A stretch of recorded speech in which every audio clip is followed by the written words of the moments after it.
இந்த தேவ செய்தி மூலமா உங்களை என்னை சந்திக்க வைத்த தேவனுக்கு நான் கொடான கொடி ஸ்தோத்திரங்களை ஏறெடுக்கிறேன். இந்த நாளில் கூட நம்ம தேவ செய்திக்கு நேராக கடந்து போவோம். எடுத்து வாசிப்போம். செப்பனியா 2:3. தேசத்தில் உள்ள எல்லா சிறுமையானவர்களே, கர்த்தருடைய நியாயத்தை நடப்பிக்கிறவர்களே, அவரை தேடுங்கள், நீதியை தேடுங்கள், மன தாழ்மையை தேடுங்கள். அப்பொழுது ஒருவேளை கர்த்தருடைய கோபத்தின் நாளிலே மறைக்கப்படுவீர்கள். அல்லேலூயா. நல்ல கவனிங்கள. கடந்த நாட்கள்ல நம்ம பார்த்தோம், கர்த்தருடைய நியாயத்தை நடப்பிக்கிறவர்களே. நாம தான் தேவனுடைய வார்த்தை கட்டளை கற்பனை நடக்கிற நம்மளை பார்த்தா ஆண்டவர் சொன்னாரு, அவரைனா தேவனை தேடுங்கள்னு பார்த்தோம், நீதியை தேடுங்கள்னு பார்த்தோம். இன்றைக்கு பார்க்க போற காரியம் மனத்தாழ்மையை தேடுங்கள். அப்பொழுது ஒருவேளை கர்த்தருடைய கோபத்தின் நாளிலே மறைக்கப்படுவீர்கள். இந்த தேவ கோபத்தின் நாட்களிலே நம்ம மறைக்கப்படணும், பாதுகாக்கப்படணும். தேவனுடைய கண்கள் நமக்கு கிருபை கிடைக்கணும்னா நமக்கு தேவை மனத்தாழ்மையை தேடுங்கள். நான் விசுவாசிக்கிறேன், கடந்த நாட்களை கேட்ட தேவ வார்த்தையின்படி தேவனை தேடி இருப்பீங்கன்னு நினைக்கிறேன். தேடி இருந்தீங்கன்னா கர்த்தருடைய கோபத்தின் நாளிலே நீங்கள் மறைக்கப்படுவீர்கள். நீதியை தேடி இருப்பீங்கன்னு நினைக்கிறேன். வார்த்தையின்படி ஜீவிக்கணும்ன்ற தீர்மானம் எடுத்திருப்பீங்கன்னு நினைக்கிறேன். இன்றைக்கு மனத்தாழ்மையை குறித்து, மனத்தாழ்மையை தேடுங்கள். நம்மளோடு கர்த்தருடைய ஆவியானவர் பேசும்படி தலைகளை சாய்த்து செபிப்போம். பரலோகத்தின் தேவனே, இயேசு கிறிஸ்துவின் நாமத்தினாலும் பரிசுத்த ஆவியானவர் ஐக்கியத்தோடு தகப்பனே, அப்பா அந்த தேவ வார்த்தைக்காக உம்மை நோக்கி பார்த்து ஜெபிக்கிறையா. நீ இப்போ உன் வாயோடு நான் பேசுவேன்னு சொல்லியிருக்கீங்களே, நீ பேச வேண்டியது அந்நேரத்துல போதிப்பேன், அந்த நாழிகளை வெளிப்படுத்துவேன்னு சொல்லியிருக்கீங்க. பேசுகிறது நீங்கள் அல்ல, பரிசுத்த ஆவியானவர் உன்னிலிருந்து பேசுவார்னு சொன்னீங்களப்பா. என்னை வெறுமையாக்கி தாழ்த்துகிறையா. பிதாவின் ஆவியானவர் எனக்குள்ளந்து நீ பேசும்படியாய் செபிக்கிறையா. விசேஷித்த வண்ணமாய் தகப்பனே, தேவ வார்த்தைக்கு விரோதமா கிரியை செய்கிற, சத்தியத்தை கேட்க கூடாதபடி உடைய பிள்ளைகளுக்குள்ள கிரியை செய்கிற, சிந்தனைகளை சிதறடிக்கிறாவிகள், இருதயத்தை கடினப்படுத்துகிற ஆவிகள், ஒரு மனதை கெடுக்கிற ஆவிகளை இயேசு கிறிஸ்துவின் நாமத்துல கட்டண நிர்மூலமாக்கி செபிக்கிறையா. தேவ வார்த்தை ஒவ்வொரு இருதயத்தில் அது ஊடுருவி பாய, அன்று பவுல் சொல்லியவைகளை கவனிக்கும்படி லீதியாளுடைய இருதயத்தை திறந்து கொடுத்த தேவன் இந்த நாள் சத்தியத்தை கேட்கிற ஒவ்வொரு பிள்ளைகளுடைய இருதயத்தை திறந்து கொடுப்பீராக. இந்த சத்தியம் ஒவ்வொரு இருதயத்தில் ஊடுருவி பாய்ந்து 1, 30, 60, 100 பலன் கொடுக்கத்தக்கதாய் தேவன் கிருபை செய்யப்பா. நீங்க பேசுங்க, நாங்க கேட்கிறோம். உங்க சட்டையில மூடி மறைத்துக் கொள்ளுங்கப்பா. இயேசு கிறிஸ்துவின் நாமத்தில் ஜெபிக்கிறோம் நல்ல பிதாவே, ஆமென். வாசிக்க கேட்ட அந்த செப்பனியா 2:3 தலைப்பு வசனத்துல மனத்தாழ்மையை தேடுங்கள், அப்பொழுது ஒருவேளை கர்த்தருடைய கோபத்தின் நாளிலே மறைக்கப்படுவீர்கள். எடுத்து வாசிப்போம். யாக்கோபு 4:10. கர்த்தருக்கு முன்பாக தாழ்மைப்படுங்கள், அப்பொழுது அவர் உங்களை உயர்த்துவார். அப்ப தாழ்த்துறதுனா என்ன? அப்பதான் தேவன் நம்மளை உயர்த்துவாரா? தாழ்த்துறதுனா என்ன? ஒரு மனுஷனுக்கு முன்னாடி தாழ்த்த சொல்லல, கர்த்தருக்கு முன்பாக தாழ்மைப்படுங்கள். அப்ப கர்த்தருக்கு முன்பாக தாழ்மைப்படுறது, கர்த்தர் அங்கிருந்து என்ன பாக்குறாருன்னு சொல்லி சேர விட்டு கீழே இறங்கி உட்கார்றதா? ஒரு மனுஷனுக்கு முன்னாடி கனத்தை கொடுக்கறதுக்காக நம்மளை தாழ்த்துறதுக்காக சேர விட்டு இறங்குறது ஒரு மரியாதை, கனம். நிறைத்தவர்களுக்கு முன்னாடி கனம் பண்ணுங்க தான் சொல்ற ஆண்டவர். அது கனத்தை குறிக்குது. இது தாழ்மைப்படுங்கள் அப்படின்னா என்னன்னு பார்ப்போம். யோசிச்சு பாருங்க, தாழ்த்துறதுனா என்ன? நிறைய தடவை உங்களுக்கு சொல்லி கொடுத்துருக்கோம். தாழ்த்துறதுனா என்ன? எடுத்து வாசிப்போம். 2 நாளாகவும் 7:14. என் நாமம் தரிக்கப்பட்ட என் ஜனங்கள் தங்களை தாழ்த்தி ஜெபம் பண்ணி என் முகத்தை தேடி தங்கள் பொல்லாத வழிகளை விட்டு திரும்பினால், அப்பொழுது பரலோகத்தில் இருக்கிற நான் கேட்டு அவர்கள் பாவத்தை மன்னித்து அவர்கள் தேசத்துக்கு சேமத்தை கொடுப்பேன். ஹல்லேலூயா. தாழ்த்துறதுன்றது இங்க என்னதை குறிக்குதுன்னா நம்முடைய பாவங்களை அறிக்கையிடுறதை குறிக்குது. ஹல்லேலூயா. ஒவ்வொருத்தருடைய பாவங்கள்னா என்ன? மாமிசத்து கிரியைகள் தான். நம்மகிட்ட இருக்க குணங்கள், நம்மளுடைய தேவனுக்கு பிடித்தமில்லாத குணங்கள், பாவங்கள், பொல்லாத வழிகளை விட்டு, முன்னாடி சொல்லியிருக்காரு பாருங்க, என் முகத்தை தேடி தங்கள் பொல்லாத வழிகளை விட்டு திரும்பினால் அப்பொழுது பரலோகத்தில் இருக்க நான் கேட்டு அவர்கள் பாவத்தை மன்னித்து. ஆண்டவரே, இந்த பொல்லாத காரியம் என்கிட்ட இருந்தது, இந்த பாவம் என்கிட்ட இருந்தது, இந்த கிரியை என்கிட்ட இருந்தது, என்னை தயவாய் மன்னிங்க, என்னை விட்டு எடுத்து போடுங்கன்னு சொல்லி ஒவ்வொரு நிமிஷம் ஒவ்வொரு வார்த்தையும் ஒவ்வொரு வார்த்தை நம்மளோடு பேசும்போது, வசனத்தை வாசிக்கும் போது பேசும்போது, எந்த குணம் நம்ம கிட்ட இருக்கு, தேவனுக்கு பிடித்தவளது எந்த கிரியை நம்ம கிட்ட இருக்குது, அதை நம்ம சரி பண்ணும்போது இந்த குணம் என்கிட்ட இருக்குப்பா, என்னை தயவாய் மன்னிச்சிருங்கப்பா. வேதம் தான் கண்ணாடி. நம்மளுடைய இருதயத்துல நம்முடைய குணங்களை நம்முடைய கேரக்டரை பார்க்கிற கண்ணாடி இந்த கண்ணாடி. இது பார்த்துட்டு அது நம்ம முகத்துல இருக்கிற ஒரு இடத்துல மை இருக்கும்போது கண்ணாடியில பார்த்துட்டு அந்த மையை அரைக்காமே கலைக்காமையே அதை சுத்தம் பண்ணாமே நீங்க போயிடுவீங்களா? ஒரு ஃபங்க்ஷனுக்கு மையோ ஒரு அழுக்கோ இருக்கும்போது அதை கிளீன் பண்ணி சுத்தமாக்கிட்டு தானே திரும்ப சோப் போட்டு நல்லா கழுவிட்டு தான் ஃபங்க்ஷனுக்கு போவீங்க. அதே மாதிரி தான் இந்த வேதம் ஒரு கண்ணாடி. இந்த வேதத்தை நீங்க வாசிக்கும் போது ஒவ்வொரு வசனத்திலிருந்து தேவன் நம்மளோடு பேசுவார். அந்த வசனம் அந்த தேவனுடைய கண்ணாடியாகி இந்த வேதாகமத்தை நம்ம படிக்கும் போது தேவன் பேசுற காரியங்களை அப்பவே இயேசு கிறிஸ்து ரத்தத்தின் அழகி சோப்புனால நம்மளை கழுவி சுத்தப்படுத்திடணும். எப்படி சுத்தப்படுத்தலாம்? எந்தெந்த வழிகளை நம்ம பரிசுத்தமாகலாம்? இயேசு கிறிஸ்துவோட ரத்தம், அவருடைய வார்த்தை, பரிசுத்த ஆவியானவர். அப்ப இந்த வார்த்தையின் மூலமா நம்ம சுத்திகரிக்கப்படுறோம். வார்த்தை நம்ம கூட பேசுறார் ஆண்டவர். இந்த காரியம் சரியில்லை, இந்த கிரியை சரியில்லை, இந்த குணங்கள் உங்ககிட்ட சரியில்லை, இந்த பாவம் உங்ககிட்ட இருக்குதுன்னு சொல்லி நம்ம கிட்ட தேவன் பேசும்போது அந்த பைபிள் படிச்சு முடிச்ச உடனே முழங்கால் படிட்டு, ஆண்டவரே என் கூட இன்னைக்கு இந்த வார்த்தையோட என் கூட பேசுறீங்க, என்கிட்ட இடைப்பட்டீங்கப்பா, இந்த பாவம் என்கிட்ட இருக்கு, இந்த குணம் என்கிட்ட இருக்கு, எனக்கு இந்த குணத்தை என்னை விட்டு எடுத்து போட்டுருங்கப்பா. இது வரைக்கும் என்கிட்ட இந்த குணம் இப்படிப்பட்ட காரியம் என்கிட்ட இருந்தது. பின்னாடி பவுல் சொல்ற காரியத்தை வாசிக்கும் போது என்னென்ன காரியம் உங்களுக்கு தெரியும். இந்த குணத்தெல்லாம் என்னை விட்டு எடுத்து போட்டுருங்கப்பா, நான் செய்த என்னை மன்னிங்க. அல்லேலூயா. அதான் நீதிமொழிகள் 28:13 சொல்லி, பாவங்களை மறைக்கிறவன் வாழ்வடைய மாட்டான், அவைகளை அறிக்கை செய்து விட்டு விடும்போது தேவனுடைய இரக்கம், தேவனுடைய மன்னிப்பு, தேவனுடைய கிருபை நமக்கு கிடைக்கணும்னா பாவங்களை மறைக்க கூடாது. இந்த கண்ணாடி நமக்கு பிரதிபலிக்கும் போது, நம்ம கிட்ட சொல்லி கொடுக்கும் போது உடனே முட்டி போட்டு அறிக்கை இடும் போது நம்மளை பரிசுத்தப்படுத்திக்கிறோம். அல்லேலூயா. சொல்றாரு, பொல்லாத வழிகளை விட்டு திரும்பினால் அப்பொழுது பரலோகத்தை நான் கேட்டு அவர்கள் பாவத்தை மன்னித்து அவர்கள் தேசத்துக்கு சேமத்தை கொடுப்பேன். தேசம், உங்க குடும்பம், உங்க வாழ்க்கை, தனிநபருடைய வாழ்க்கை, ஒவ்வொரு நபர்களுடைய குடும்பம், பிள்ளைகள் வாழ்க்கை செழிப்பா மாறணும்னா ஒவ்வொருத்தரும் தன்னிடத்துல காணப்படுகிற ஒவ்வொரு பாவங்களையும், ஒவ்வொரு குணங்கள், பொல்லாத கிரியைகளை விட்டு மனம் திரும்பும் போது, பொல்லாத வழிகளை விட்டு மனம் திரும்பும் போது நம்ம குடும்பத்துக்கு தேவன் சேமத்தை கொடுப்பார். அல்லேலூயா. இதே காரியத்தை பவுல் எப்படி சொல்றாரு பாருங்களேன். 2 கொரிந்தியர் 12:20-21. ஆகிலும் நான் வந்து உங்களை என் மனதின்படி இருக்கிறவர்களாக காணாமலும் நானும் உங்கள் மனதின்படி இருக்கிறவனாக காணப்படாமலும் இருப்பேனோவென்றும் விரோதங்கள், வைராக்கியங்கள், கோபங்கள், வாக்குவாதங்கள், புறங்கூறுதல், கோட் சொல்லுதல், இருமாப்பு, கலகங்கள் ஆகிய இவைகள் உங்களுக்குள்ளே உண்டாயிருக்குமோவென்றும் மறுபடியும் நான் வருகிற போது என் தேவன் உங்களிடத்தில் என்னை தாழ்த்தும்படிக்கு முன் பாவம் செய்தவர்களாகிய அநேகர் தாங்கள் நடப்பித்த அசுத்தத்தையும் வேசித்தனத்தையும் காம விகாரத்தையும் விட்டு மனம் திரும்பாமல் இருக்கிறதை குறித்து நான் துக்கப்பட வேண்டியதா இருக்குமோ என்றும் பயந்திருக்கிறேன். அல்லேலூயா. அழகா பவுல் சொல்றாரு, தாழ்த்துகிற காரியங்கள்லாம் எதை விட்டு மனம் திரும்ப, நானும் உங்கள் மனதின்படி இருக்குனாக காணப்படாமல் இருப்பேனோ என்றும் விரோதங்கள், ஒருத்தருக்கு ஒருத்தர் விரோதம், வைராக்கியம், செத்தாலும் உன் மூஞ்சில முழிக்க மாட்டோம், வாசப்படி மிதிக்க மாட்டோம், பேசப்பட வைராக்கியங்கள், கோபம்லாம் உங்களுக்கு சொல்லவே தேவையில்ல, வாக்குவாதம், ஒருத்தருக்கு ஒருத்தர் விரோதமா வாக்குவாதம் பண்ணிட்டு இருக்குது, புறங்குறுதல், முன்னாடி பார்த்தா அப்படியே நடிப்பாங்க, அப்படியே பாசமே ஒழுகுற மாதிரி உங்ககிட்ட நீங்க தான் தெய்வம்ன்ற மாதிரி பேசுவாங்க. நீங்க அப்படி போனவுடனே உங்களை பத்தி கதையா பேசுவாங்க. பின்னாடி பேசுறது புறங்குறுதல். அது மாத்திரமல்ல, கோல் சொல்லுதல், இங்க இருக்கிறது அங்க சொல்றது, அங்க இருக்கிறது இங்க சொல்றது, இதான் கோல் சொல்லுதல். இருமாப்பு, கலகங்கள், ஒரு குடும்பத்தை பத்தி இன்னொரு குடும்பத்துல கலகம் பண்ணி, இந்த குடும்பத்தில் இல்ல ஒரு நபருக்கு இன்னொரு நபருக்கு கலகம் பண்ணி அவங்களுக்கு தேவையில்லாம பிரிக்கிறது, இதெல்லாம் கிறிஸ்தவ ஜீவியத்துல நமக்கு அழகு கிடையாதுங்க. சமாதானம் பண்ணுகிறவர்கள் பாக்கியவான்கள், அவங்கதான் தேவனுடைய புத்திரரா இருக்க முடியும். சமாதானத்துக்கு ஏதுவாய் 2 குடும்பத்தை நடத்தும் போது, 2 சகோதர சகோதரியை சமாதானத்துக்குள்ள நடத்தும் போது அவங்கதான் தேவனுடைய பிள்ளையா இருக்கும் போது, இங்கே அங்கேயே கலகம் பண்ணி கெடுத்து குடும்பத்தை கெடுக்கிறது, ஊழியத்தை கெடுக்கிறது, இதெல்லாம் தேவனுக்குரிய காரியங்கள் அல்லவே அல்ல.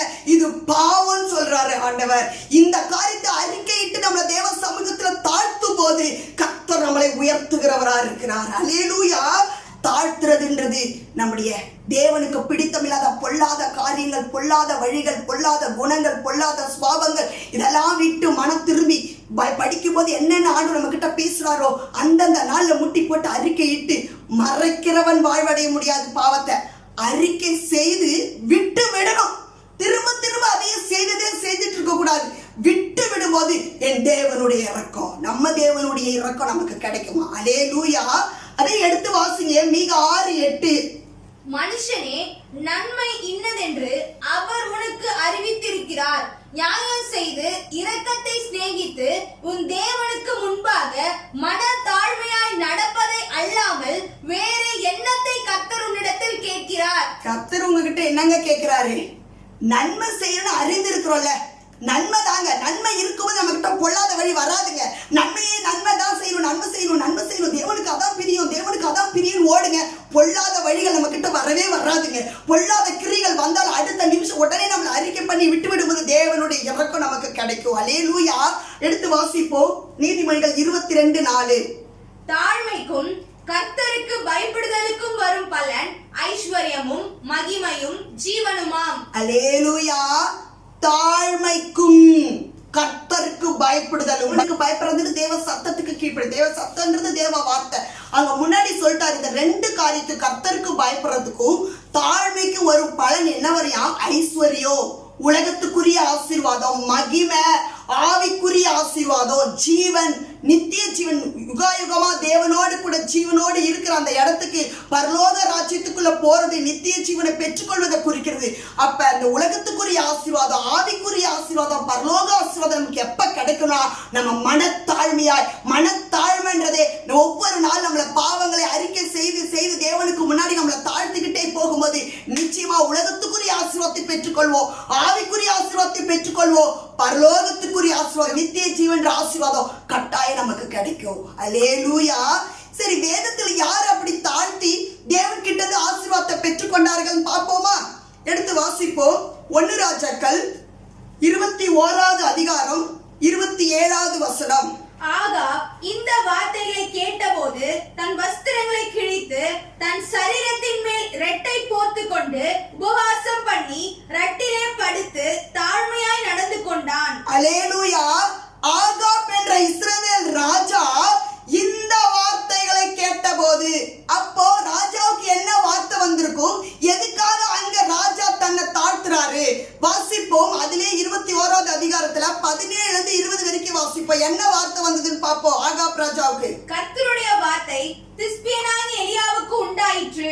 அவர், நீ எழுந்து சமாரியாவில் இருக்கிற இஸ்ரவேலின் ராஜாவாகிய ஆகாபை சந்திக்கும்படி போ. இதோ அவன் நாபோத்தின் திராட்சை தோட்டத்தை சொந்தமாய் எடுத்துக்கொள்ள அங்கே போயிருக்கிறான். நீ அவனை பார்த்து, நீ கொலை செய்ததும் எடுத்துக்கொண்டதும் இல்லையோ என்று கர்த்தர் சொல்கிறார். நாய்கள் நாபோத்தின் இரத்தத்தை நக்கின ஸ்தலத்திலே உன்னுடைய இரத்தத்தையும் நாய்கள் நக்கும் என்று கர்த்தர் சொல்கிறார் என்று சொல் என்றார். அப்பொழுது ஆகாப் எலியாவை நோக்கி, என் பகைஞனே, என்னை கண்டுபிடித்தாயா என்றான். அதற்கு அவன், கண்டுபிடித்தேன். கர்த்தரின் பார்வைக்கு பொல்லாப்பானதை செய்ய நீ உன்னை விற்று போட்டாய். அல்லேலூயா. நல்ல கவனிங்களா. இஸ்ரவேலுக்கு ராஜாவா இருந்தவர் ஆகாப்பு. ஆகாப்பு என்ன பண்ணிட்டாரு? ஆகாப்புடைய அரண்மனைக்கு பக்கத்துல ஒரு திராட்சை தோட்டம் இருக்குது. யாருடைய தோட்டம் அதுன்னு பாத்தீங்கன்னா நாபோத் என்ற மனுஷனுடைய திராட்சை தோட்டம் இருக்குது. அதை பார்த்து இந்த ஆகாப்பு இச்சித்துட்டான், அதை பார்த்து ஆசைப்பட்டுட்டான், அதை அபகரிக்கணும்னு எண்ணம் ஆகாப்புக்குள்ள வந்துருது. இஸ்ரவேலையே ஆளக்கூடிய ராஜாவாச்சே, நம்ம கேட்டா கொடுக்காம போயிடுவானான்னு சொல்லிட்டு நாபோத்து கிட்ட போயிட்டு, உன்னுடைய திராட்சை தோட்டத்தை எனக்கு தான், அதை நான் கீரை கொள்ளையா மாத்த போறேன், அதுக்கு பதிலா உனக்கு வேற திராட்சை தோட்டத்தையோ வேற கொள்ளையோ நான் உனக்கு தரேன்னு சொல்லும் போது நாபோத் என்ன பண்றாரு? அது என்னுடைய பரம்பரை சொத்து, என் பிதாக்களுடைய சொத்து, அதை நான் தர முடியாதுன்னு சொல்லிட்டார். சொன்ன உடனே ஆகாப்புக்கு ரொம்ப ஒன்னும் தாங்க முடியல, நம்ம கேட்டு கொடுக்க மாட்டேன்னு சொல்லிட்டாருன்னு சொல்லி வீட்டுக்கு வந்து கட்டில் மேல படுத்துக்கிட்டு சாப்பிடல, அப்படியே ஒரே மனக்கவலையா வேதனையோடு அவன் பயங்கரமா புலம்பிட்டு படுத்துட்டு இருக்கான். அந்த நேரம் பார்த்து ஆகாப் இஸ்ரவேல் ராஜாவுடைய மனைவி ஏசபேல் அங்கிருந்து வரும். நீங்க இஸ்ரவேல் ஆளக்கூடிய ராஜா இல்லையா? நீங்க என்ன தூங்காம சாப்பிடாம கவலைப்பட்டு படுத்துட்டு இருக்கீங்க, என்ன காரணம்னு சொல்லும் போது, நாபோத்துடைய திராட்சை தோட்டத்தை நான் கேட்டேன், எனக்கு கொடுக்க மாட்டேன்னு சொல்லிட்டான்னு சொன்னோடனே, இவ்வளவுதானே, நீங்க எழுந்து குளிச்சுட்டு சாப்பிடுற வேலையை பாருங்க, அது உங்க கைக்கு கொடுக்க வேண்டியது ஏன் வேலை, இதுக்கு போய் நீங்க போய் கவலைப்பட்டு படுத்துட்டு இருக்கீங்களேன்னு சொல்லி ஏசபேல் தன்னுடைய கணவனை சரி பண்ணிட்டு அவன் என்ன பண்றா பாருங்க, ஒரு தந்திரமா ஒரு நிருபத்தை எழுத ஆகாப் ராஜாவுடைய கையினால எழுதுற மாதிரி எழுதி அவனுடைய முத்திரையை போட்டு இஸ்ரவேல் ராஜாவுடைய முத்திரையை போட்டு இங்கிருந்து ஒரு லெட்டர் அனுப்புறா. என்ன அனுப்புறான்னா, நாபோத்து வாழக்கூடிய இந்த பட்டணத்தில் இருக்க பெரியவர்களுக்கும் முதியோர்களுக்கும் மூப்பர்களுக்கும் ஒரு லெட்டர் எழுதுறா. என்ன சொல்றானா, நாபோத்துக்கு நந்திரமா உபவாசம் ஜபம்னு சொல்லி அறிவிப்பு கொடுத்துட்டு நாபோத்தை என்ன பண்றீங்கன்னா எல்லாருக்கும் முன்னாடி நிறுத்தி 2 பேலியாளுடைய மக்களை கொண்டு வந்து பொய் சாட்சி சொல்லுங்க, அவனுக்கு விரோதமா சாட்சி சொல்லுங்க. நாபோத்து தேவனையும் ராஜாவையும் தூஷித்தான்னு சொல்லி பொய் சொல்லி நாபோத்துக்கு விரோதமா அவங்க 2 பேரையும் சொல்லுங்கன்னு சொல்லிட்டு இந்த லெட்டர் எழுதி அனுப்புறா. அதே மாதிரி அந்த மூப்பர்கள் பெரியவர்களை என்ன பண்றாங்க, நாபோத்து வாழக்கூடிய பட்டணக்காரர் என்ன பண்றாங்க, உபவாசம் சொல்லி தந்திரமா நாபோத்தை அழைச்சி அந்த பேரியாளுடைய 2 நபரை கூட்டிட்டு வந்து அதே மாதிரி பொய் சாட்சி சொல்ல வைக்கிறாங்க. நாபோத்துக்கு விரோதமா எல்லா ஜனங்களுக்கு முன்னாடி இந்த நாபோத்து தேவனையும் ராஜாவையும் தூஷித்தான் சொன்ன உடனே, அப்படி சொல்லி முடிச்ச உடனே நீங்க என்ன பண்றீங்கன்னா அவனை கூட்டிட்டு போய் பட்டணத்துக்கு வெளியே அவனை கல்லால் அடிச்சு சாவடிங்கன்னு சொல்லி அவன் எழுதி அனுப்பியிருந்தான். அதே மாதிரியே சொல்லி முடிச்ச உடனே தேவனையும் ராஜாவையும் தூஷித்தான் சொன்ன உடனே ஊருக்கு வெளியே கொண்டு போய் கல்லாலே அடிச்சு நாபோத்தை சாவடிச்சுட்டாங்க. ஹல்லேலூயா. அங்க பாருங்க 15வது வசனம் 21:15 வாசிப்போம். நாபோத் கல்லெறி உண்டு செத்ததை யேசபேல் கேட்டபோது ஆகாபை நோக்கி, நீர் எழுந்திருந்து யெஸ்ரயேலனாகிய நாபோத் உமக்கு விலைக்கிரயமாய் கொடுக்க மாட்டேன் என்று சொன்ன திராட்சை தோட்டத்தை சொந்தமாய் எடுத்துக்கொள்ளும். நாபோத் உயிரோடு இல்லை, அவன் செத்து போனான் என்றாள். ஹல்லேலூயா. பாருங்களேன், அவன் செத்து போயிட்டான், நீ போய் எடுத்துக்கோன்னு சொல்லி மனைவி சொன்னோடனே நாபோத் செத்து போனதை ஆகாப் கேட்டபோது அவன் யெஸ்ரயேலனாகிய நாபோத்தின் திராட்சை தோட்டத்தை சொந்தமாய் எடுத்துக்கொள்ளும்படி எழுந்து போனான். அப்பதான் கர்த்தருடைய வார்த்தை திஸ்பியனாகிய எலியாவுக்கு உண்டாயிற்று. அவர், நீ எழுந்து சமாரியாவில் இருக்க இஸ்ரவேலின் ராஜாவை ஆகாபை சந்திக்கும்படி போ, இதோ அவன் நாபோத்தின் திராட்சை தோட்டத்தை சொந்தமாய் எடுத்துக்கொள்ள அங்கே போயிருக்கிறான். அப்பதான் சொல்றார், நாபோத்து செத்து கிடக்கிற இடத்துல சிந்தி கிடக்கிற ரத்தத்தை நாய் நக்கிறது போல அதே இடத்துல ஆகாபோடைய ரத்தத்தை நாய் நக்குன்னு சொல்லி தேவன் சொல்லி அனுப்பினார். அதுக்குதான் இங்க என்ன நடக்குது 27னா, ஆகாப் இந்த வார்த்தைகளை கேட்டபோது தன் வஸ்திரங்களை கிழித்து தன் சரீரத்தின் மேல் இரட்டை போர்த்து கொண்டு உபவாசம் பண்ணி இரட்டிலே படுத்து தாழ்மையாய் நடந்து கொண்டான். அங்க என்ன செஞ்சிருப்பார் ஆகாப்பு, ஆண்டவரே நம்ம மன்னிங்க. அங்க பாருங்க, வஸ்திரம் தன்னுடைய ஜீவியத்தில் இருக்கிற அந்த கரையை காமிக்கிறது. அந்த வஸ்திரத்தை கிழித்து கொள்றதுன்றது ஜீவியத்தில் இருக்க பாவத்தை அவங்க அறிக்கையிடுறாரு அவரு. அல்லேலூயா. நான் செய்தது தவறு, நாபோத்துடைய நிலத்தை இச்சிதது அபகரிக்க நினைச்சது தவறு, அபகரிக்கிறது பாவம், நான் பாவம் பண்ணிட்டேன் ஆண்டவரே. எல்லாத்தையும் பார்க்கிற தேவன் அவர், காண்கிற தேவன் அவர். அவருடைய கண்களுக்கு மறைவா நம்ம ஓடி ஒளிய முடியாது. என்ன பாவம் பண்றோம், அபகரிக்கிறோம், கொள்ளையடிக்கிறோம், ஒருத்தருக்கு விரோதமா நம்ம செயல்படுறோம், எல்லாத்தையும் தேவன் பார்த்துட்டு இருக்கார். அவர் நீதி உள்ள நியாயாதிபதி, அவர் நீதியாய் நியாயம் செய்கிறவர். இஸ்ரவேலை ஆளக்கூடிய ராஜாவா இருந்த போதிலும் ஆகாப்பு தேவனுக்கு விரோதமான பாவத்தை செய்ததுனால, அடுத்த வீட்டு நிலத்தை அபகரிக்க நினைச்சதுனால அந்த தேவன் சாபத்தை போடுறார். பார்த்துக்கிட்டே இருக்கார், நம்முடைய ஒவ்வொரு அசைவுகளும் பார்த்துக்கிட்டு இருக்காரு. யோபேர் அதிகாரத்துல பாத்தீங்கன்னா நிமிடத்தோறும் விசாரிக்கிறாராம், காலைதோறும் கண்ணோக்கி பார்க்கிறாராம். நம்மளுடைய ஒவ்வொரு காரியத்திலையும் அவர் விசாரிக்கிற தேவனா இருக்கிறார், ஒவ்வொன்றையும் சோதித்து அறிக்கிற தேவனா இருக்கிறார். ஒவ்வொரு அணுவும் நம்ம அசைவை எடுத்து வைக்கிற ஒவ்வொரு அடியும் அவருடைய கண்களுக்கு மறைவா எங்கேயும் ஓடி ஒளிய முடியாது. ஹல்லேலூயா. ஆகாப் செய்தது, யேசபேல் செய்தது இன்ச் பை இன்ச்சா தேவன் பார்த்துட்டு இருந்திருக்காரு. மேல இருந்து பார்த்த தேவன் சொல்றாரு, நீ போய் சொல், ஆகாப் கிட்ட சொல்லுன்னு தீர்க்கதரிசியை கொண்டு சொல்லி அனுப்பின. அந்த வார்த்தையை கேட்ட உடனே ஆகாப்புக்கு தெரியும், தேவன் கிட்ட நம்ம பவாசம் போட்டு கதறி அழுது நான் தாழ்த்தும் போது, என் பாவத்தை அறிக்கையிடும் போது என் தேவன் மன்னிக்கிறவராய் இருக்கிறார்னு சொல்லி ஆகாப் தேவனுடைய குணத்தை அறிஞ்சிருந்தாரு. அல்லேலூயா. அங்க என்ன நடக்குது பாருங்க, தன் வஸ்திரங்களை கிழித்து தன் சரீரத்தின் மேல் ரெட்டை போர்த்து கொண்டு, அந்த ரெட்டை போர்த்து துக்கமுகமா அந்த இடத்துல போய் தேவ சமூகத்துல காத்திருந்து தாழ்மையை குறிக்குது. ரெட்டை போர்த்து ராஜாதான், ஆனா ராஜ வஸ்திரங்களை கலைத்து அந்த இடத்துல தேவனுக்கு முன்னாடி தன்னை தாழ்த்தி பெருமை மேட்டிமா அகம்பாவம் ஆணவம் எல்லாத்தையும் விட்டு ராஜ பதவியில் இருக்க எல்லா குணாதிசயங்களை தேவ சமூகத்தை எல்லாத்தையும் விட்டு கீழே இறங்கி உட்கார்றது குணங்கள் மாற்றப்படுற காரியங்களை குறிக்குது. அல்லேலூயா. தாழ்த்துற அங்க போய் ரெட்டில் படுத்து தாழ்மையாய் நடந்து கொண்டான். நிறைய சொல்றாரு பாருங்களேன். அடுத்த நிமிஷம் அடுத்த வார்த்தை உடனே தீர்க்கதரிசிக்கு போது என்ன சொல்றாரு, ஆகாப் எனக்கு முன்பாக தன்னை தாழ்த்தினதை கண்டாயா?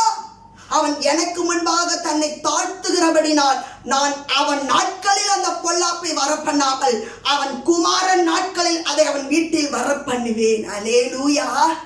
அங்க ஆகாப் தன்னை தாழ்த்தி பாவத்தை அறிக்கிட்டு மன்னிப்பு கேட்டதுனால அங்க தேவனுடைய இரக்கம் கிடைக்குது. அல்லேலூயா. பாவத்தை மறைக்கிறவங்க வாழ்வடைய முடியாது. அறிக்கை செய்து விட்டு விடும்போது தேவனுடைய இரக்கம். ஆகாப் என்ன பண்றாரு? சந்ததிக்கு பாவத்தை சேர்த்து வைக்கிறார்.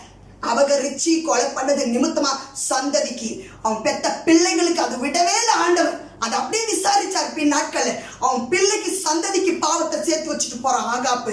ஆனா அவன் நாட்கள் அது நடக்க விடாதபடி செய்ததுக்கு காரணம் ஆகாப் தேவனுக்கு முன்பாக தன்னை தாழ்த்தினதுனால் தேவன் போட்ட சாபமே மாறுதுங்க. அல்லேலூயா.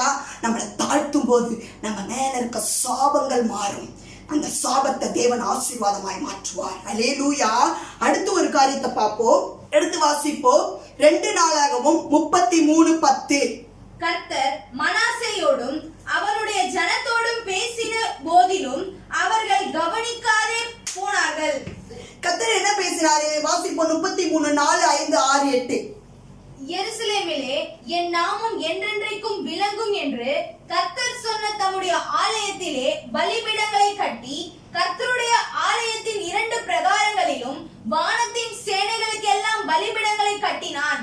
அவன் இன்னும் குமாரனின் பள்ளத்தாக்கிலே தன் குமாரனை தீமிதிக்க பண்ணி நாளும் நிமித்தமும் பார்த்து பில்லி சூனியங்களை அனுசரித்து அஞ்சனம் பார்க்கிறவர்களையும் குறி சொல்லுகிறவர்களையும் வைத்து கர்த்தருக்கு கோபம் உண்டாக அவர் பார்வைக்கு மிகுதியும் பொல்லாப்பானதை செய்தான். அல்லேலூயா. நல்ல கவனிங்களேன். எருசலேமில தேவனுடைய நாமம் என்றைக்கும் விளங்கும் என்று கர்த்தர் சொன்ன தம் தேவனுடைய ஆலயத்துல பாகால்களுக்கு பலிபீடத்தை கட்டுறாரு. அந்த ஆலயத்துல 2 பிரகாரம் வானத்தின் சேனைகளுக்கெல்லாம் பலிபீடங்களை கட்டினான். இன்னொன் குமாரன் பள்ளத்தாக்குல அவனுடைய 2 பிள்ளைகளை தன் குமாரனை தீமிதிக்க பண்றான். 4 நிமித்தம் பார்க்கிறான். 4 பார்க்கறது, நட்சத்திரம் பார்க்கறது, நல்ல நேரம் கெட்ட நேரம் பார்க்கறது, ஜாதகம் பார்க்கறது, பஞ்சாங்கம் பார்க்கறது. இவர்களை பார்த்து ஆண்டவருடைய வார்த்தை சொல்லுது, சபிக்கப்பட்டவர்களே. நம்ம ஆண்டவரை ஏற்றுக்கொண்ட நாம ஆதியாகமம் 1வது அதிகாரத்தில் எடுத்து வாசிச்சு பார்த்தீங்கன்னா ஒவ்வொன்றையும் படுத்த நல்லது நல்லது நல்லதுன்னு சொல்றார். எல்லா நாளும் நல்ல நாள், எல்லா நேரமும் நல்ல நேரம். நாள் பார்க்க கூடாது, நட்சத்திரம் பார்க்க கூடாது, கெட்ட நேரம், ராவுகாலம், யமகண்ட, அமாவாசை, பாட்டி மேலே கிடையாதுங்க எதுவுமே. இங்க இவர் என்ன பண்றாரு? மனாசே தன் குமார தீமிதி ஆளும் நிமித்தமும் பார்த்து பில்லி சூனியங்களை அனுசரித்து அஞ்சனம் பார்க்கிறவர்களை குறிப்பை கேட்கிறது குறி சொல்லுகிறவர்களையும் வைத்து கர்த்தருக்கு கோபம் உண்டாக அவர் பார்வைக்கு மிகுதியும் பொல்லாப்பானதை செய்தார்.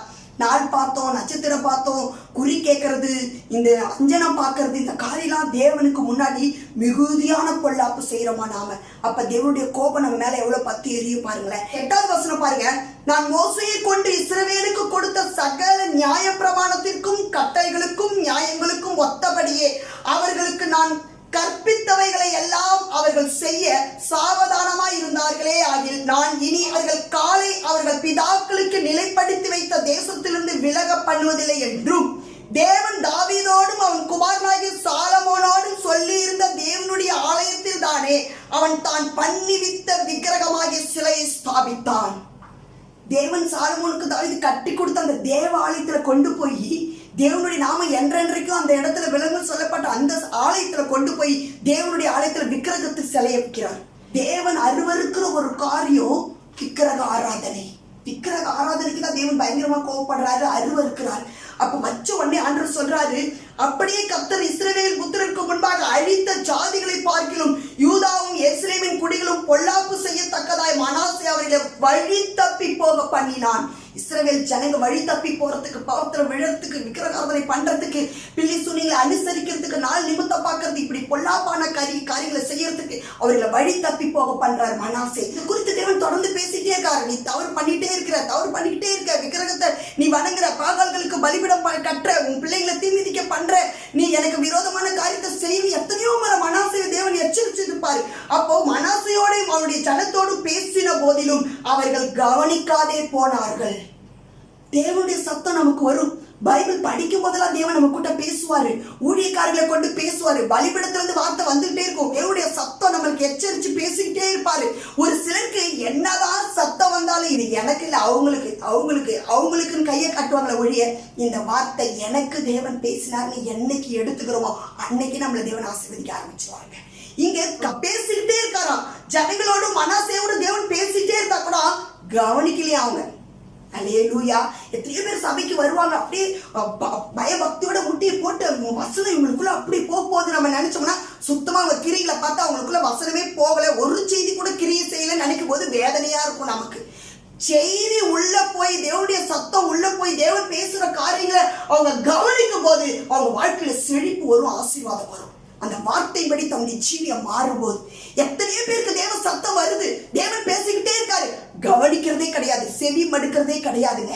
இன்னைக்கு கவனிச்சு அந்த வார்த்தை என்கிட்ட தான் அவன் பேசினாரு, இந்த குணங்கள் என்கிட்ட மாறணும், இந்த கிரி என்கிட்ட மாறணும், இந்த சத்தத்துக்கு நான் கீழ்ப்படின்னு என்னைக்கு தீர்மானம் எடுத்து உறுதியா வசனத்தின்படி ஜீவிக்கிறோமோ அவர் வாழாக்காமல் தலையாக்குற தேவன், கீழாக்காமல் மேலாக்குற தேவன். வசனத்தின்படி ஜீவிக்கிற எந்த கிறிஸ்தவர்களுடைய வாழ்க்கையும் ஒரு நாள் தோல்வி வந்ததா சரித்திரமே தோல்வி வர்ற மாதிரி இருக்கும். கர்த்தருடைய ஆவியானவர் ஜெயம் எடுப்பார், தேவன் தான் ஜெயம் எடுப்பார், ஜெயத்தை கொடுக்கிற தேவன். என்னைக்கு தேவ சத்தத்துக்கு பயப்படுறோம், என்னைக்கு தேவ வார்த்தைக்கு பயப்படுறோம், தேவன் என் கூட பேசினார் என்னைக்கு செவி சாய்க்கிறோம். நாங்கள் ரட்சிக்கப்பட்ட நாள்ல வீட்டுல முழங்கால் படிட்டு ஜெபம் பண்ணிட்டு சபைக்கு போவோம் விசுவாசி அந்த நாட்களை. இன்றைக்கு கூட ஒரு புது ஊழியக்காரர் வெளியிலிருந்து ஊழியக்காரங்க சபைக்கு வார்த்தை கொடுக்க வராங்கன்னா இன்னைக்கும் நாங்களும் ஊழியக்காரரும் சரி, நாங்க 2 பேரா இருக்கும்போது சரி, பிள்ளைகள் கூட இருக்கும்போது சரி நின்று ஜெபம் பண்ணுவோம். ஆண்டவர் இன்னைக்கு வர ஊழியக்காரர் மூடி மாத்தி எங்க கூட பேசுங்கப்பா. பேசுகிறது அவங்கள உங்களுடைய ஆவியாளர் பேச போறாரு, இன்னைக்கு எங்க கூட பேசுங்க.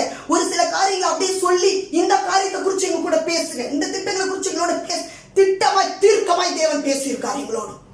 அப்படிதான் ஒவ்வொரு நாளும் தேவன் பேசுற காரியங்களை நாங்க அப்படியே கீழ்ப்படிவோம். ஒவ்வொரு காரியமும் நாங்க போன சபைக்கு திடீர்னு ஒரு புது ஊழியக்காரங்க வந்து இந்த விக்கிரக காரியங்களை குறிச்சு பேசும்போது அதெல்லாம் எடுத்து போடணும்னு அப்படியே உடனே கீழ்ப்படிச்சோம். அதனால உடனே தேவன் ஆசீர்வதித்தார். அல்லேலூயா. சத்தம் வருது, நம்ம கவனிக்காம இருக்க, நமக்கு தான் தேவன் பேசிட்டு இருக்காரு. ஆவியானவர் எனக்கு பேசுறாரு என்னைக்கு எடுக்கிறோம், மத்தவங்களை கை நீட்டுற வரைக்கும் நம்முடைய வாழ்க்கையில ஆசீர்வாதத்தை பெற்றுக்கொள்ள முடியாது. என்னைக்கு எனக்குன்னு எடுத்துக்கிறீங்களோ அன்னைக்கு தேவன் உங்களை ஆசீர்வதிக்க ஆரம்பிச்சுவார்.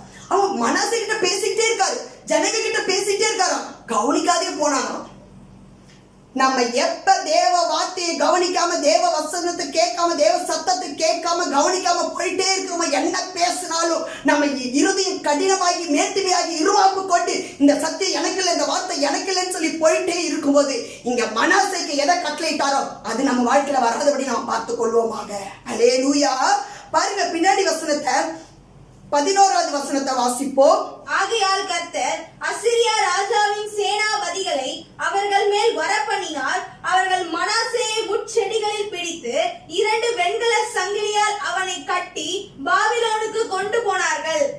இப்படி அவன் நெருக்கப்படுகையில் தன் தேவனாகிய கர்த்தரை நோக்கி கெஞ்சி தன் பிதாக்களின் தேவனுக்கு முன்பாக மிகவும் தன்னை தாழ்த்தினான். அல்லேலூயா.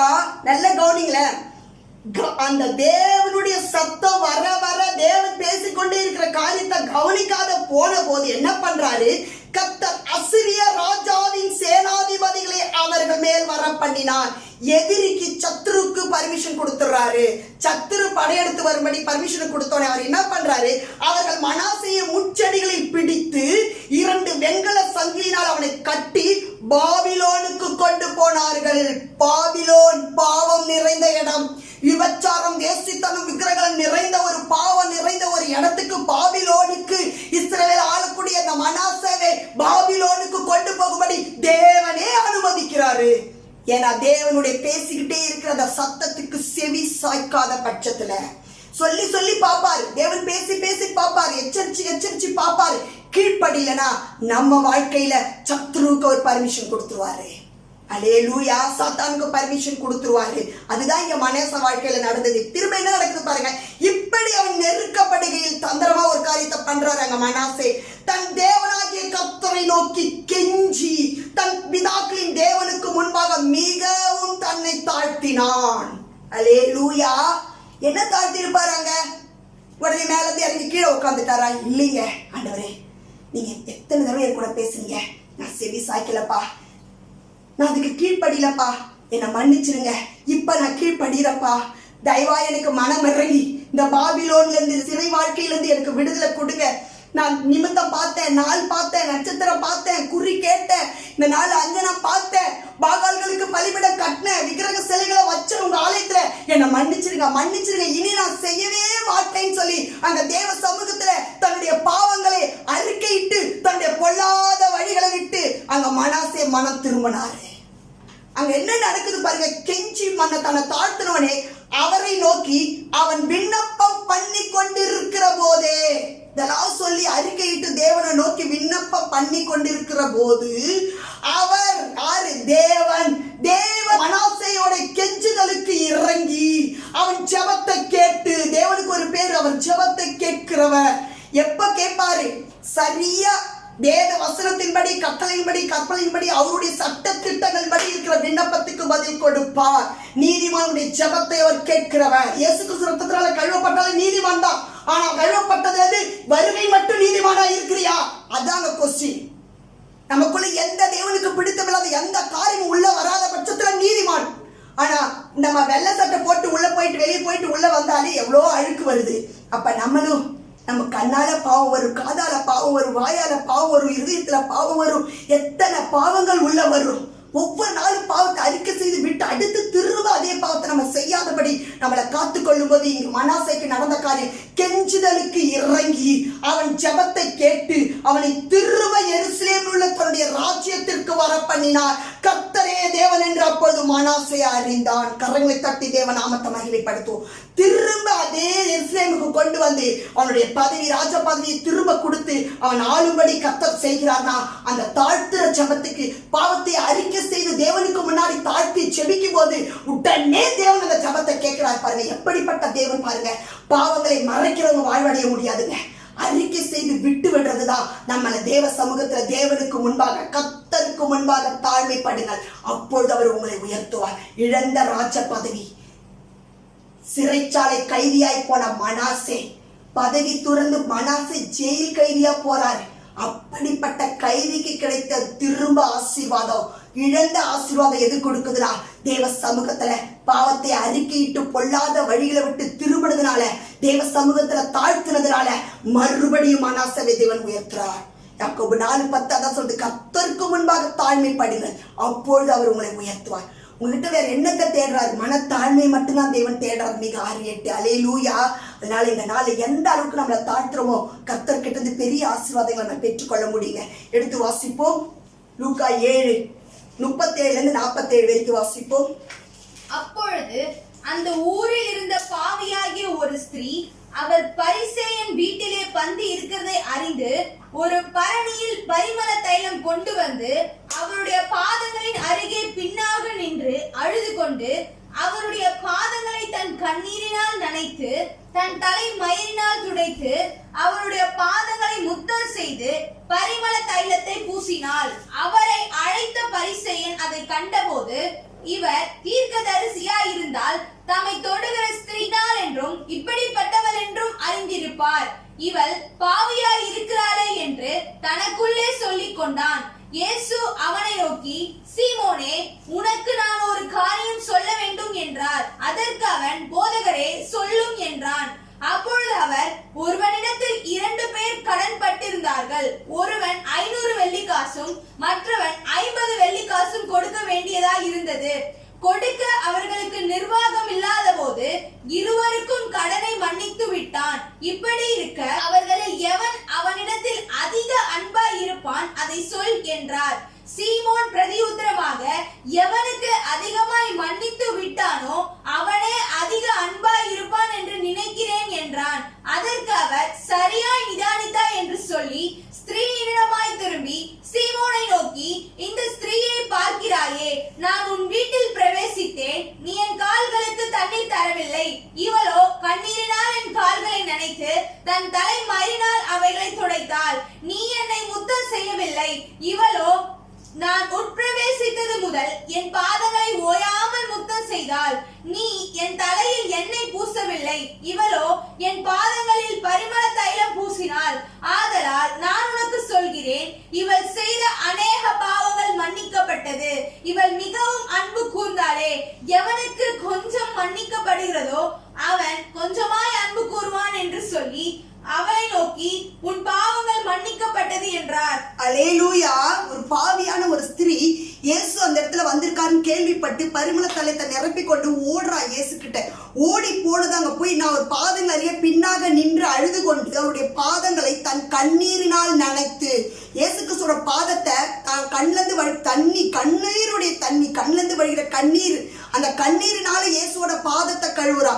அது மாத்திரமல்ல, அவருடைய முடியை எடுத்து அங்க துடைக்கிறா, பாதங்களை முத்தம் செய்து பரிமள தைலத்தை பூசினாலாம். இந்த காரியத்துக்கு பாருங்க, ஒரு காரியத்தை சொல்லி இந்த காரியத்துல இருந்து தேவன் என்ன நமக்கு கற்றுக் கொடுத்திருக்காருன்னு பார்ப்போம். 2 பேர் கடன் பட்டிருந்தாங்க. ஒருத்தர் 500 காசு, ஒருத்தர் 50 காசு. ஆனா 2 பேருக்குமே கொடுக்க நிர்வாகம் இல்லை. நிர்வாகம் இல்லாத போது 2 பேருடைய கடனை மன்னிக்கிறார்.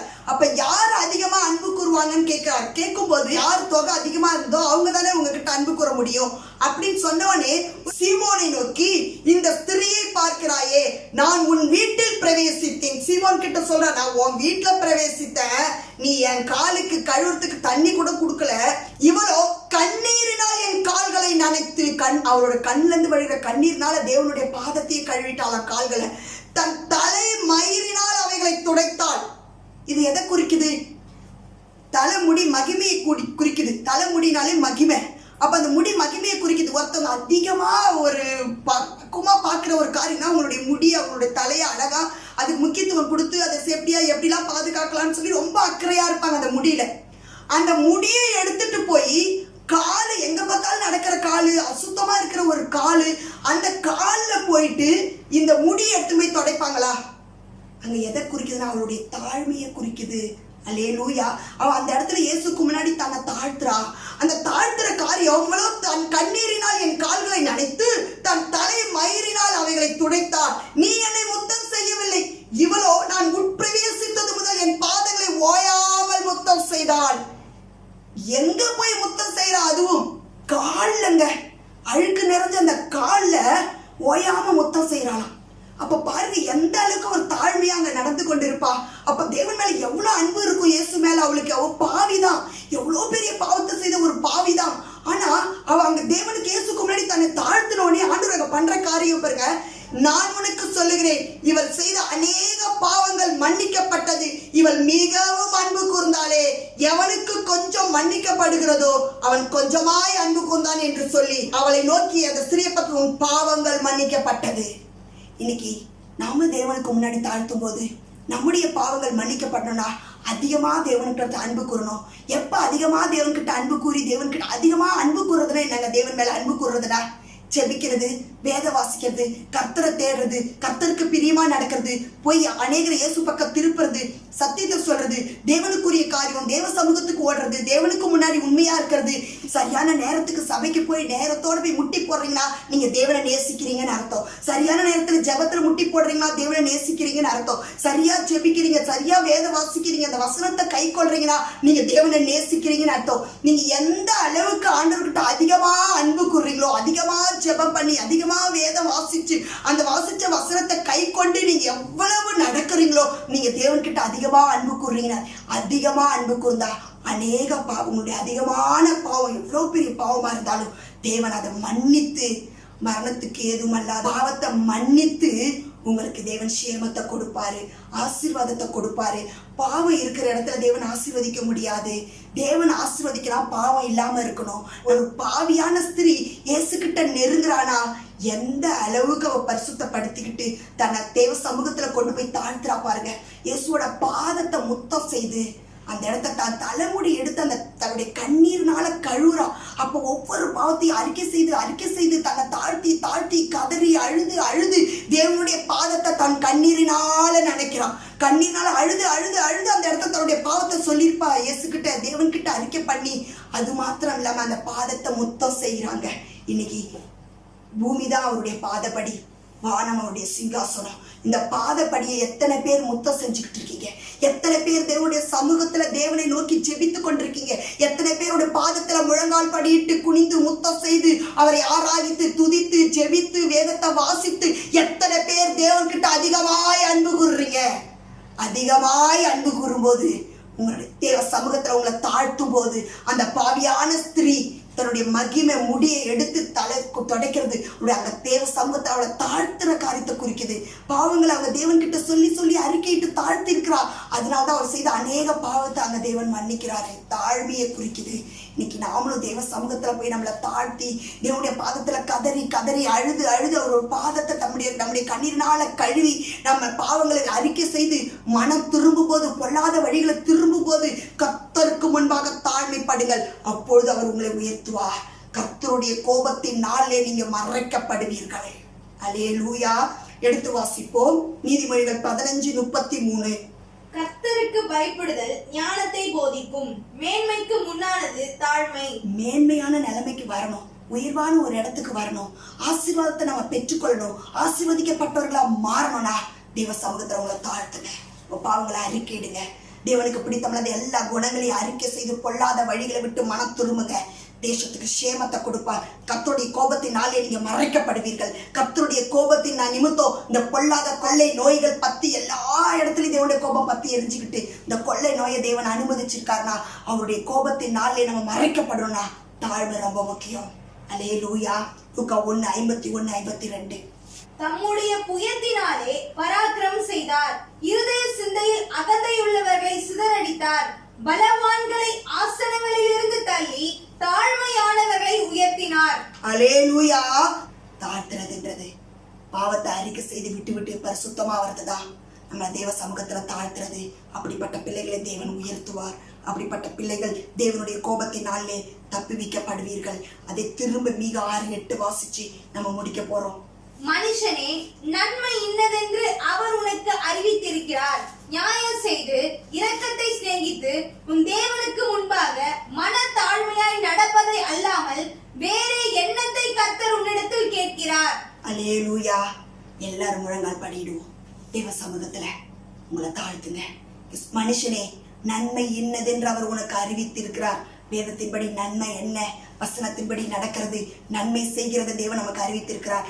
நியாயம் செய்து இரக்கத்தை சிநேகித்து, நியாயம்ன்றது தேவ வசனத்தின்படி நீதியாய் நடப்பது, நியாயம் செய்வதுதான் தேவன் எதிர்பார்க்கிறார். இரக்கத்தை சிநேகித்து உன் தேவனுக்கு முன்பாக மனத்தாழ்மையாய் நடப்பதை அல்லாமல், தேவனுக்கு முன்னாடி பாவத்தை விட்டுவிட்டு நம்முடைய பொல்லாத வழிகளை விட்டுவிட்டு பொல்லாத குணங்களை விட்டுவிட்டு பரிசுத்தமாய் நடப்பதை அல்லாமல் வேற எண்ணத்தை கர்த்தர் உன்னிடத்தில் கேட்கிறார். எல்லாரும் அறிக்கையிடுவோமா?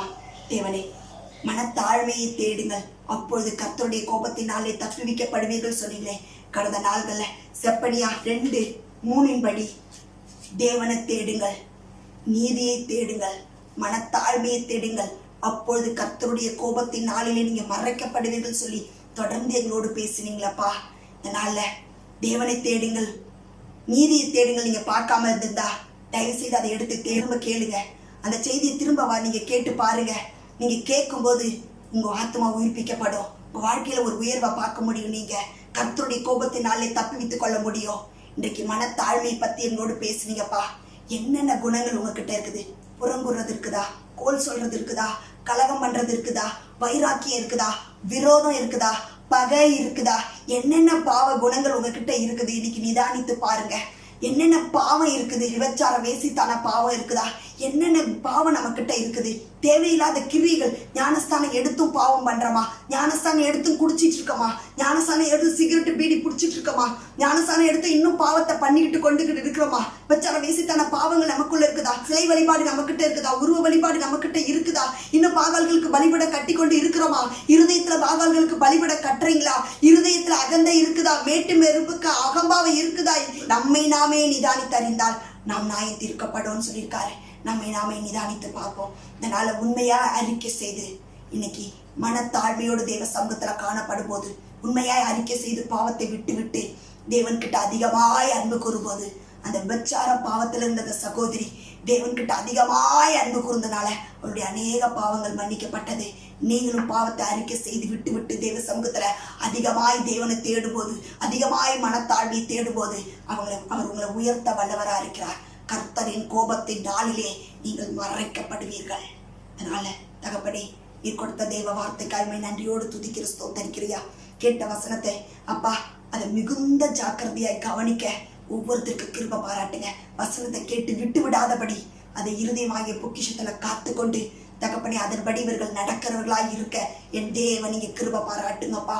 ஒவ்வொருத்தரையும் மனமிறங்கி யாரெல்லாம் பாவத்தை அறிக்கை செய்து இப்ப விட்டு விட்டு உங்க சமூகத்தை தாழ்மையாய் நடந்து கொண்டார்களோ, உம்முடைய கோபத்திலே இவர்கள் மறைக்கப்படுவார்களாக. உம்முடைய கோபத்திலே இவர்களை நீர் மன்னிப்பீராக, மனம் இறங்குவீராக. நீர் கிருபை பாராட்டும். உம்முடைய வருகையில காணப்பட எங்களுக்கு உதவி செய்யும், பெரிய காரியங்களை செய்யும். இயேசு கிறிஸ்துவின் நாமத்தில் ஜெபிக்கிறோம் நல்ல பிதாவே, ஆமென். தாழ்மையுள்ளவரிடம்